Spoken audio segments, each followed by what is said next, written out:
Chapter 55. Subject: Pradyumna, begotten by Krishna in Rukmini.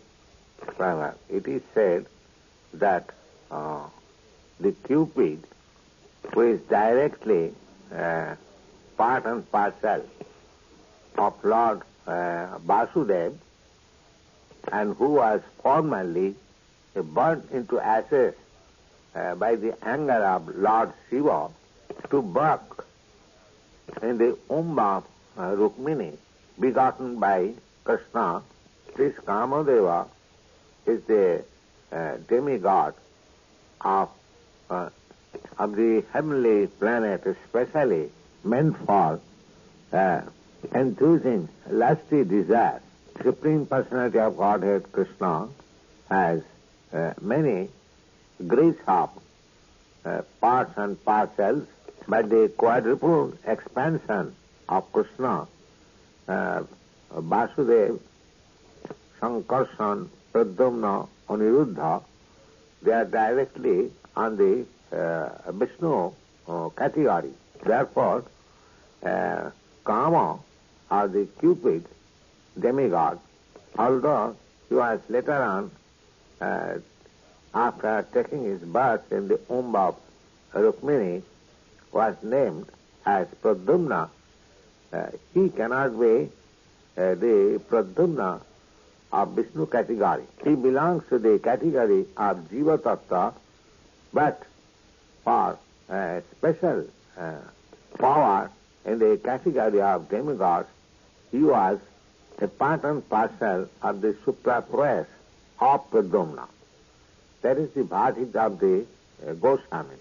Therefore, when the Cupid was burnt into ashes by the anger of Lord Shiva, he merged into the body of Vasudeva, and now, not to get his body again, he was begotten by Lord Krishna himself, or he was directly released from his body in the womb of Rukmini, and then he was born as the son of Krishna, celebrated by the name Pradyumna. And because he was born by Lord Krishna directly, his qualities were almost similar to that of Krishna. There was a demon of the name of Shamba.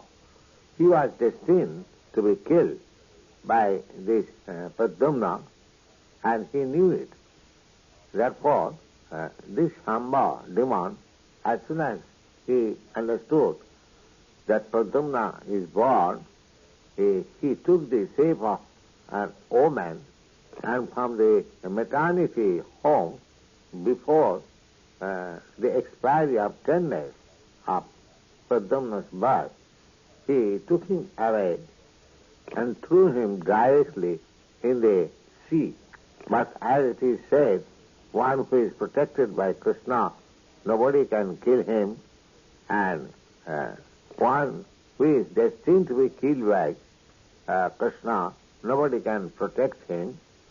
On this principle, although Pradyumna was thrown in the sea water, immediately a big fish took charge of him by swallowing within its belly. Later on, this fish was caught by the net of a fisherman, and the fish was sold later on to the Shamba demon. The kitchen department of the demon Shamba, there was a maidservant engaged whose name was Mayavati. This woman was formerly the wife of Cupid, and her name was Rati. When the feast was presented to the demon Shamba, it was taken in charge by his cook for preparing a palatable preparation from fish. The demons or the Rakshasas are so called because they are accustomed to eat meat and fish, and similar non-vegetarian diets. Similarly, other demons, although born of Brahmin and Kshatriya fathers, still demons like Ravana, Kansa, Hiranyakashipu, they used to take meat and flesh without any discrimination. This practice is still prevalent in India because those who are meat eaters and fish eaters, they are generally called the demons and rakshasas.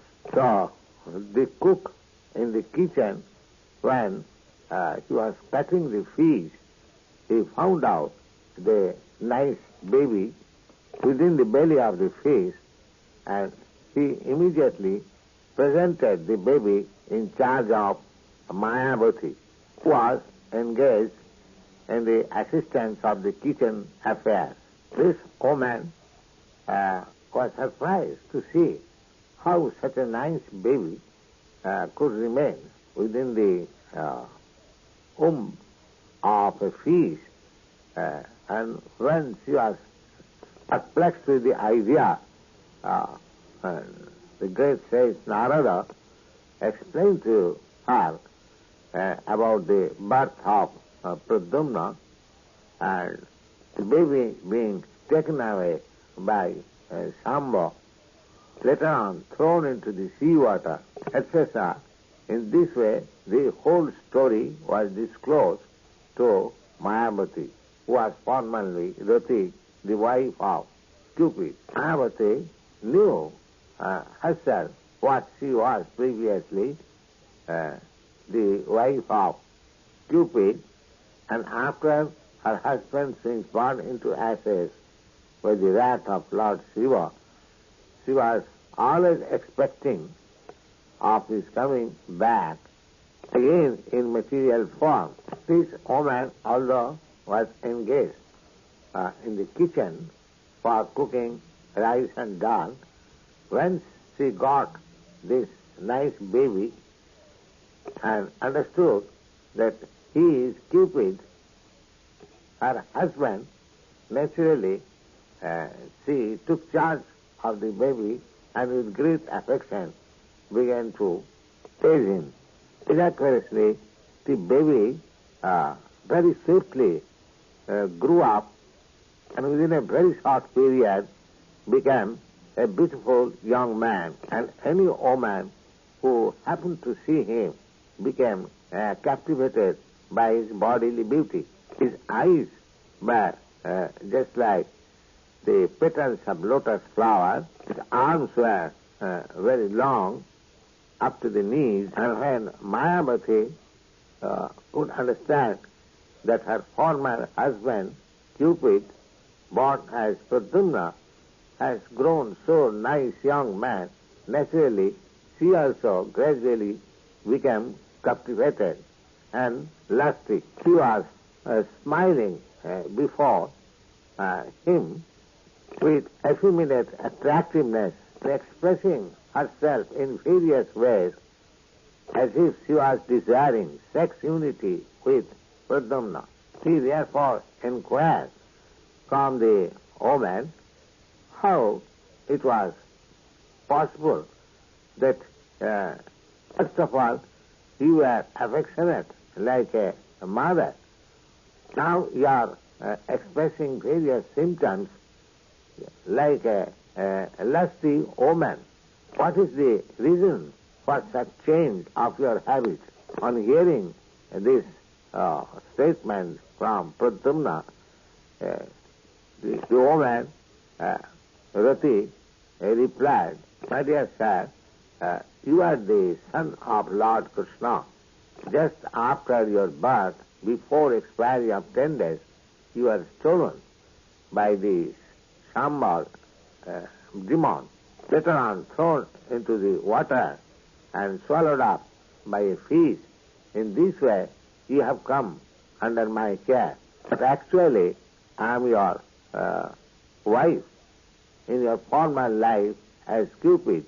Therefore, my manifestation of conjugal symptoms is not at all incompatible. If Sambara demon wanted to kill you, and he is endowed with various kinds of mystic powers, therefore, before he again attempts to kill you, please kill him as soon as possible with your divine power. Since you are stolen away by this Sambara, your mother, Rukmini Devi, is staying in very grievous condition of life, that the cuckoo bird who has lost her babies, she is very much affectionate to you, and since you are taken away from her, she is living exactly like the cow, aggrieved on account of loss of the calf. This woman of the name Mayavati had knowledge of many mystic supernatural powers. Supernatural powers are generally known as Maya, and to supersede all such supernatural power, there is another supernatural power which is called Mahamaya. This woman has the knowledge of this mystic power of Mahamaya, and she delivered to Pradyumna this specific energetic power in order to win over the mystic powers of Sambara demon. Thus being empowered by his wife, immediately Pradyumna reached before the Sambara demon and challenged him for fighting with him. Pradyumna began to address him in very strong language so that his temper might be agitated for fighting. On account of pinching words by Pradyumna towards the demon Sambara, he became so much insulted, exactly like the snake feels after being struck by one's leg. Serpent cannot tolerate the kicking by another animal or man. Immediately, serpent bites the opponent. Therefore, Sambara demon also, being struck by the words of Pradyumna as if he was kicked by him, immediately he took his club in the hand and appeared before Pradyumna to fight with him. With great anger, he began to beat Pradyumna with his club exactly like the thunderbolt beats over the mountain. And the demon was also groaning exactly like the roaring sound of the cloud. Pradyumna, however, protected himself from the strike of the club of Sambara by his own club. And later on, he also struck him very severely. This way, the fighting between Sambara and Pradyumna began very seriously. But Sambara knew another art of mystic power, so to raise himself on the sky and fight from the high up outer space. There is another demon of the name Maya, and from this Maya, the Sambara learned many mystic powers. Thus, raising himself high up on the sky, he began to throw various types of nuclear weapons upon the body of Pradyumna. Now, to combat with different kinds of mystic powers of the Sambara Pradyumna remembered another mystic power known as Mahavidya, which was different from the black mystic power, but this Mahavidya mystic power was based on the quality of goodness. The demon Sambara, understanding his formidable enemy Pradyumna, began to take assistance from various kinds of mystic powers known as demonic, pertaining to the Guriya, pertaining to the Gandharva, pertaining to the Pishach, or the witches, pertaining to the snakes, and pertaining to the Rakshasas. He exhibited his different kinds of mystic power by taking shelter of the above-mentioned supernatural strength. But Pradyumna was able to counteract them all by superior power of Mahavidya.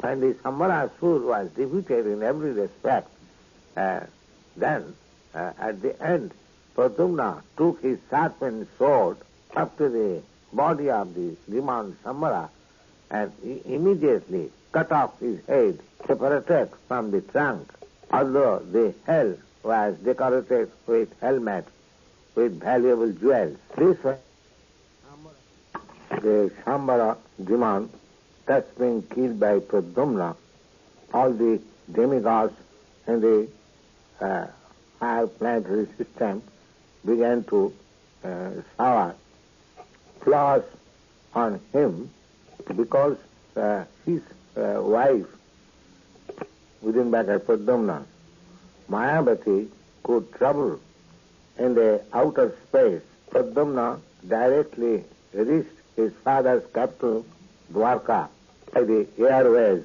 and both of them came just above the palace of Lord Krishna. They began to come down as if the cloud is coming down along with the lightning. The inner section of the palace, known as Antapur, within bracket, private apartments. Pradyumna and Mayavati saw that there are many women in the palace, and he sat down amongst them. All the women saw Pradyumna dressed in police garment, the arms very long, the eyes very beautiful and reddish, face covered with nice smiling, the whole body dressed with different kinds of jewelry and ornaments, is curling here. This way, all the women present, they first of all could not recognize Pradyumna, a different personality from Krishna. So in the beginning, they all in all became very much black on account of suddenly presence of Krishna, and therefore they wanted to hide them in a different corner of the palace. And the woman, however, saw that in the personality of Pradyumna, the characteristics of Krishna are not all present. Then they, out of curiosity, came back again to see him along with his wife Mayavati. So all of them were conjecturing who was that beautiful person. Amongst the women there was Rukmini Devi also, who was equally beautiful with her lotus-like eyes. Naturally, just after seeing Pradyumna, she remembered her own son. Immediately, milk began to ooze out of her breast. This means Rukmini Devi, just after seeing Pradyumna, immediately began to feel motherly affection. She then began to conjecture, who is this beautiful young boy? He appears to be the most beautiful amongst the human beings. Who is that fortunate young woman able to give place to this nice boy in her womb and had thereof become his mother? And who is that young woman who has accompanied him? How they have become combined together? Just remembering my own son who was stolen even from the maternity home, I can guess if he is living somewhere, he might have grown by this time like this boy. In other words, simply by intuition, Rukmini could understand that Pradyumna was her own lost son. Rukmini also could observe in the person of Pradyumna that he was resembling Lord Krishna in every respect. She was therefore struck with wonder how he got all the symptoms of Krishna. She therefore began to think more confidently that the boy must have been her own son grown up by this time, because she felt too much affection for the boy, and as an auspicious sign of their meeting, her left arm was trembling, and Rukmini was conjecturing like that. At that very moment, Lord Krishna, along with his father and mother, Devaki and Vasudeva, appeared on the scene. Krishna, the Supreme Personality of Godhead, could understand everything. Still, on that situation, he remained silent. But by the desire of Lord Sri Krishna, great sage Narada also appeared on the scene, and he began to disclose all the incidences how Pradyumna was stolen from the maternity home and how he had grown up and had come there with his wife Mayavati, who was formerly known as Rati, the wife of Cupid. When everyone was informed about the mysterious disappearance of Pradyumna from the maternity home and how he had grown up, all of them became struck with wonder, because all of them got back their dead son, almost being hopeless of his returning back. When factually all of them saw Pradyumna was present, they began to receive him with great delight. All members of the family, namely Devaki, Vasudeva, Lord Sri Krishna, Lord Balaram, all other family women and Rukmini, one after another, began to embrace both Pradyumna and his wife Mayavati. And this news was spread all over the city of Dwarka. All the citizens astonishingly began to came to see lost Pradyumna with great anxiety. And all of them began to say, the dead son has come back. What can be more pleasing than this incident?